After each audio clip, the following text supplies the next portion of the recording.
Good morning. Parents have to wake up. This is yet another day where we're here to announce a predator that got to a minor, a young girl, and took advantage of her online using social media applications. Parents, wake up.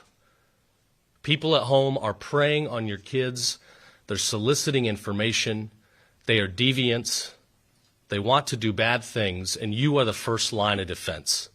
So again, I'll say, parents, wake up. If you do not know what your kids are doing on their cell phones, you better figure it out today. You could stop serious abuse. You could stop molestation. You could stop the solicitation of sexual imagery of little boys and little girls. You could save lives. Today we're here to announce the arrest of 29-year-old Justin Adkins of West Warwick, Rhode Island. Again, this is happening from other states, parents. People from other states are getting to your kids online and taking advantage of them. It can happen anywhere at any time. Justin Adkins is currently facing charges, 2 child molestation charges in Rhode Island. And here we have taken him down after he developed a relationship with a young girl, a minor, online. They met through the gaming app Fortnite.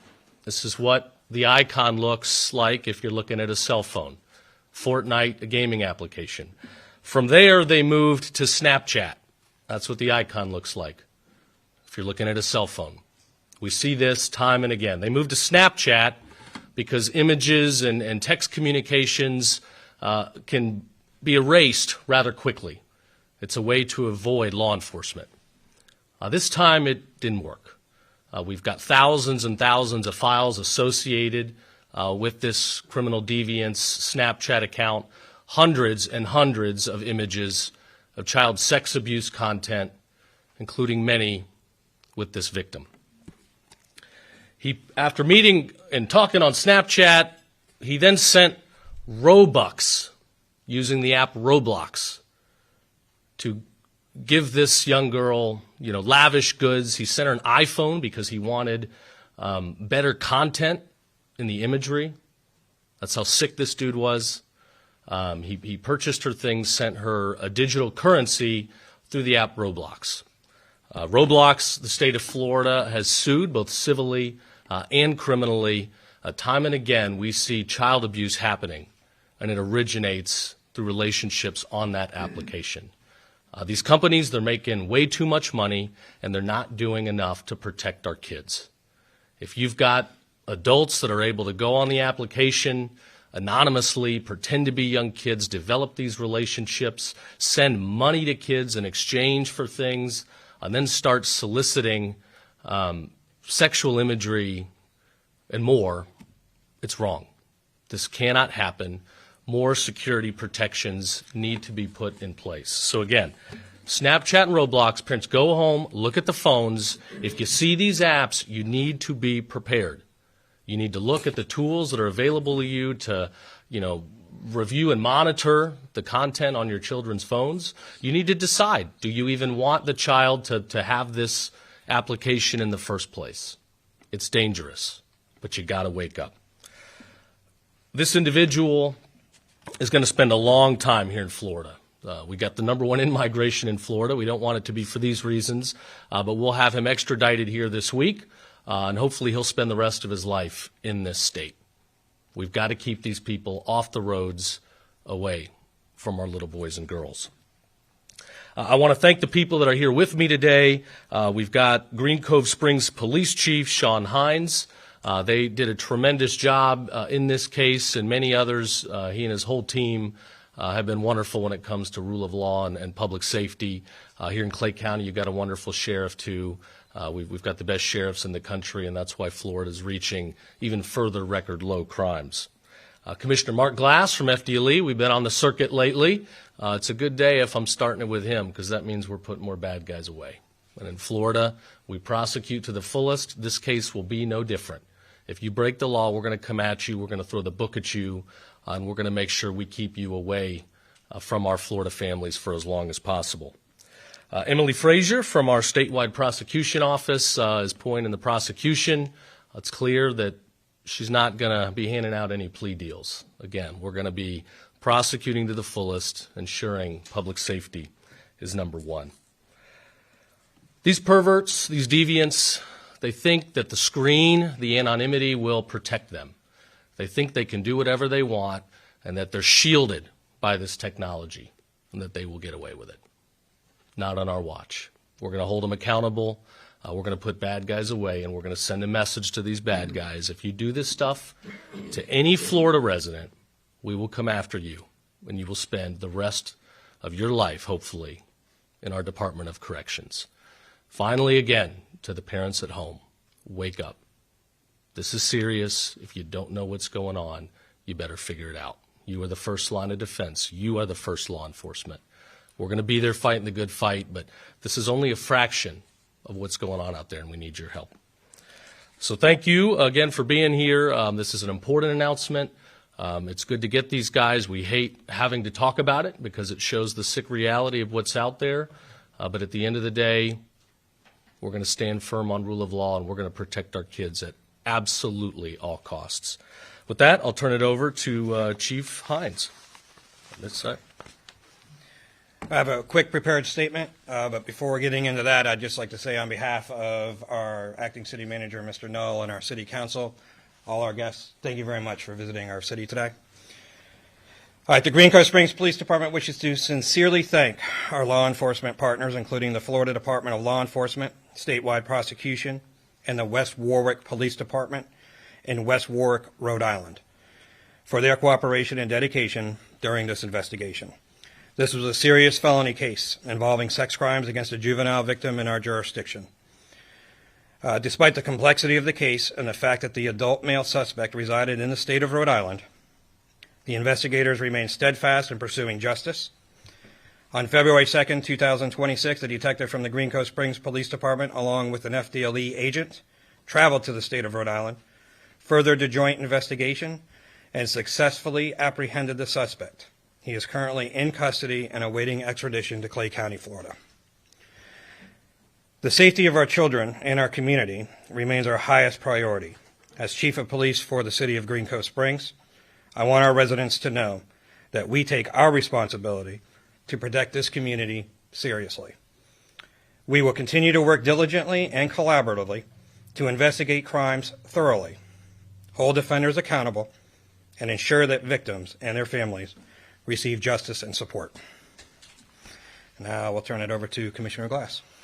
Thank you, Chief. Appreciate it. Good morning. I'm FDLE Commissioner Mark Glass. And just like the General said, we've been doing this a lot now lately. And part of this is more preventative. Us getting out here, doing this in front of you and different parts of the state, showing this is going on all over the state. And like the General talked about, parents, pay attention what they're doing. My kids growing up did Fortnite. They had Snapchat, but I was on their phone the whole time. I paid the bill. So there's no expectation of privacy in my house until you start paying your own bills. You should be the same. If you don't know what you can do to help or things to look for, you can go on the FDLE's website of secureflorida.org and pay attention to that. We'll give you the tools, the things that can help you fight this, because we're dealing with a bunch of sickos, deviants, malcontents, whack jobs, whatever you want to call them. They shouldn't even be in our community. They should be behind bars, which thankfully the General, Green Cove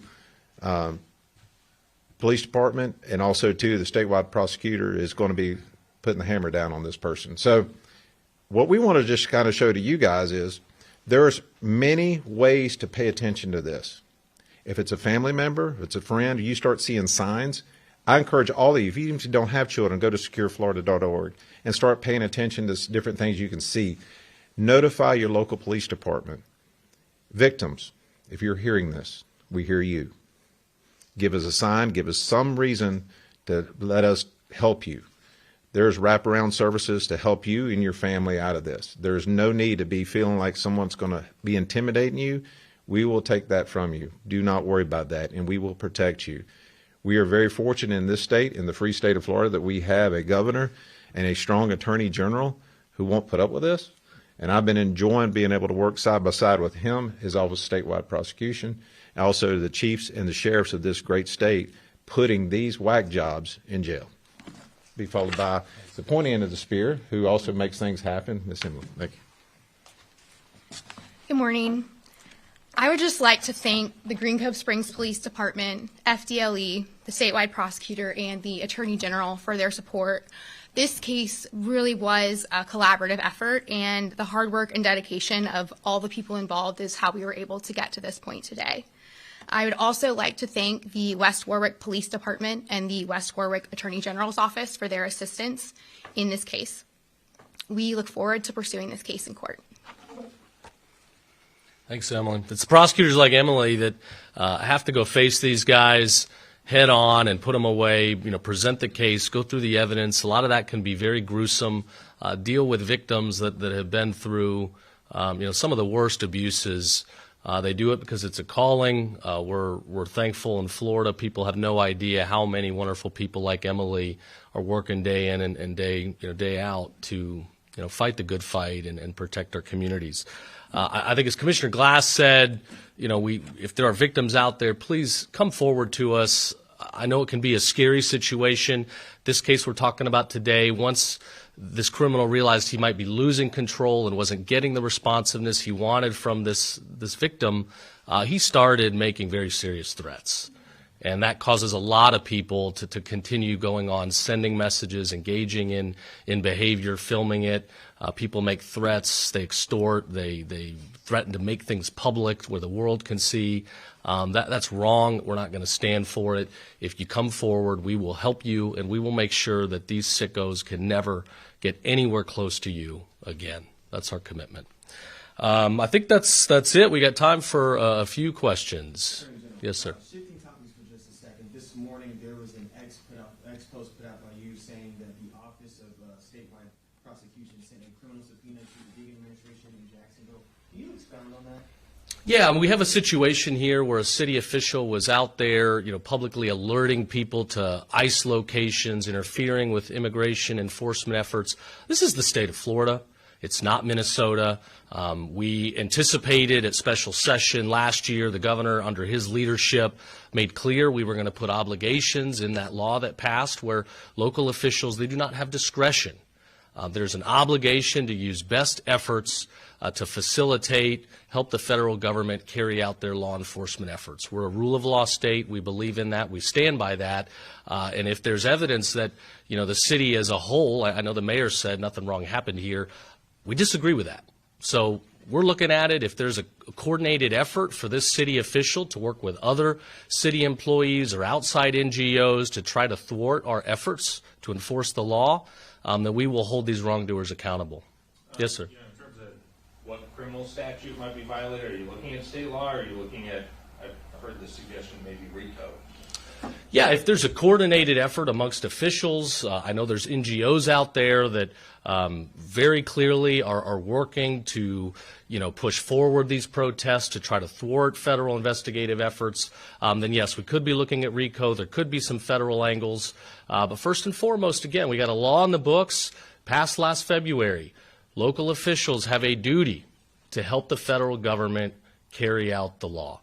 There's also in Florida, we have anti-doxing laws. If you want to flag personal information, locations, details about law enforcement officers to try to harass them, scare them, threaten them, or impede law enforcement operations, that is a crime. We will not stand for that.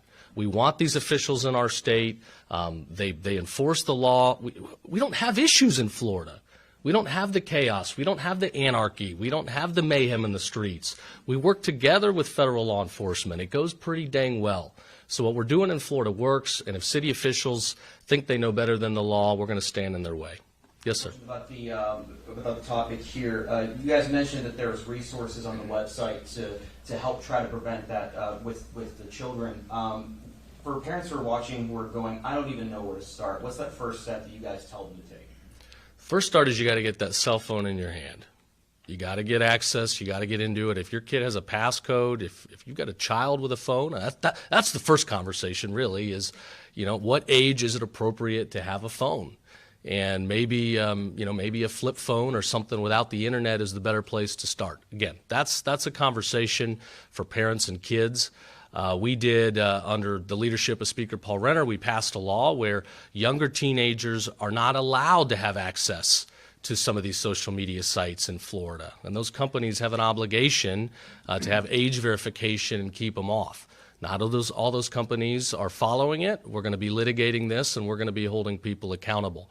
But parents, get that phone, get access to it. I'll hold up these apps again. Until I became Attorney General, I'd never heard of some of these. I've never had these apps myself, but Fortnite here, it's been around for a little while. It's a gaming app. But again, it's a place where a stranger, an adult in another state, can get access to your little girl. Roblox here in the middle. Another one of these virtual reality games where people can pretend to be others. They can create whole universes, but they can be communicating with strangers. You got to be aware of this. Snapchat on the far side over here is one you probably heard of. People send pictures and texts and they disappear. That's why perverts prefer that application over a lot of others. But our technology is good. Law enforcement's getting ahead of the curve. We're going to catch them when they try to use this app to exploit little kids. So look at these.